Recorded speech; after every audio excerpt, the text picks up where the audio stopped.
Hello, this is Dark Mush here for a review of Warhammer Vermintide 2. This game is a sequel of Warhammer Vermintide 1, of course. Graphics. The game graphics are fairly good. The main problem I have is that, well, on PC it's a fairly demanding game, but on consoles you don't have to do with that, of course.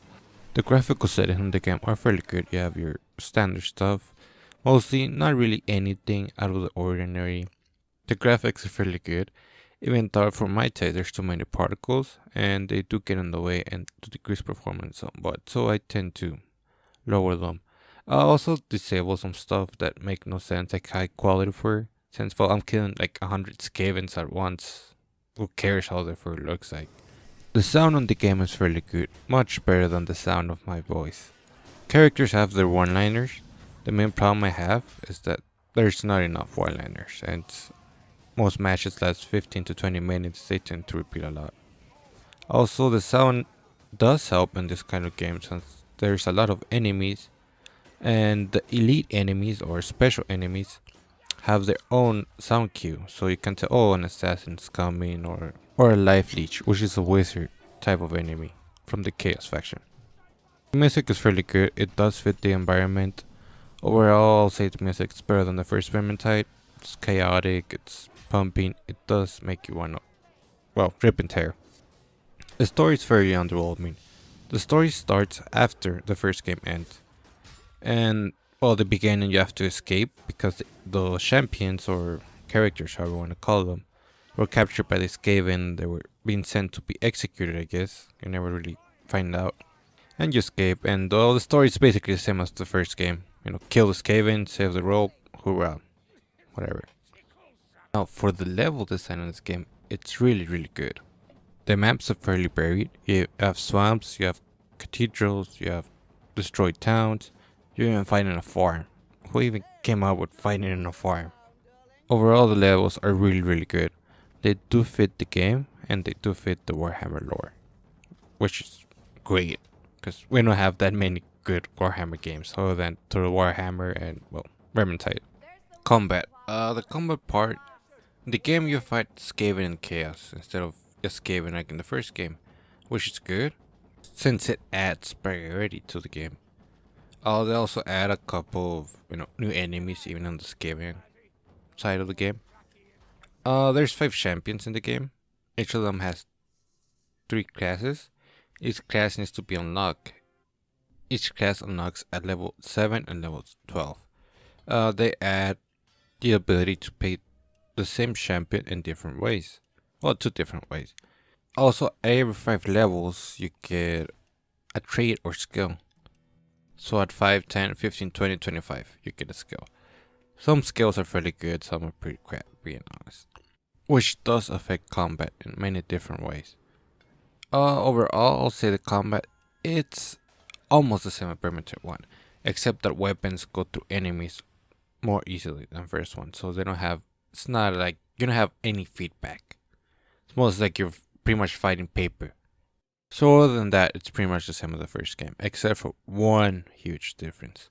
Blocking became a crucial part of the game, especially in higher difficulties.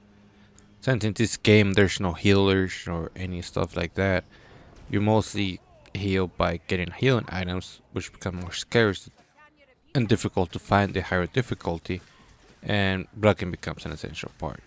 As far as I know, every 2 stamina points equals 1 shield, which is the currency used for blocking. So 4 shields, it's more blocking potential than 3 shields. Some enemies you can block 2 attacks, maybe in 3. Some you cannot even block 1. Which gives the elves a side edge over the other champions, since she's able to regain health. Progression is a hell lot better than the first game, so there's no more dice, no random loot for another character that you don't use. The loot that you get is based on the character that opens the chest or coffer, meaning that an elf will always get stuff that an elf can equip. The loot is given to you in loot boxes. There's 2 ways to get loot boxes: by leveling up a character and by finishing a match. Leveling up a character, well, every time that you level up, you get a commendation chest. You get experience by playing a match, even if you lose. And by completing a match, of course, you get more by completing one. As for the other kind of loot box, you get it by finishing a match successfully. You can increase the quality of the loot box in many different ways. The first way is to do a mission on quick play. Quick play is basically a random mission and you just set the difficulty and you get it. Then you have tomes and grimoires. Tomes take up the slot of your healing item, meaning that you cannot have a healing item but you have a tome. Grimoires are almost the same as tomes, except that grimoires decrease your life for every grimoire that you have. Meaning that if your party has 2 grimoires, you get minus 66% of your maximum health. So 33% for each grimoire. Also, grimoires cannot be changed for potions and pick up again. Unlike tomes, which you grab and then let's say you grab a potion off the ground, in order to heal you can grab the tome again, but you cannot do so with the grimoire. There's also dice, which appear randomly on the map on a random chest, and they give you also a random chance, your loot bar a random amount, meaning that you can grab 2 dice and your loot bar can increase 1%, or maybe 2%, or maybe you can grab 1 dice and increase like 50%. There's also a thing called Random's Gift, but that's just random, so there's really no point in telling you, because you get that by completing the quest. So anyway, back into the loot boxes, they increase in quality depending if you quick play, tomes, and all that I said previously. So you can start with a peasant box, I believe, and your commoner, then merchant, soldier, general, and then I believe it's emperor. I never got an emperor, so I don't know. But better loot boxes don't exactly mean better loot. So the best way to get better loot is to rush to the next difficulty level. Now difficulty is gated depending on your power level. Your power level is a combination of your character level and the average power level of your items.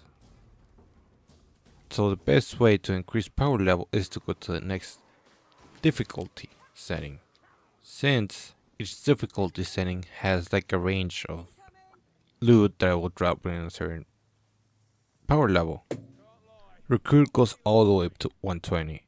The problem with that is that if you play all your games on Recruit, doesn't matter how well you do, how many grimoires, tomes, dice, and all that, the maximum amount of loot level you're gonna get is 120, which is not good.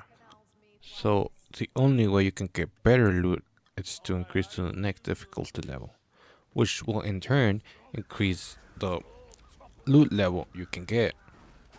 So it's pretty much quantity over quality.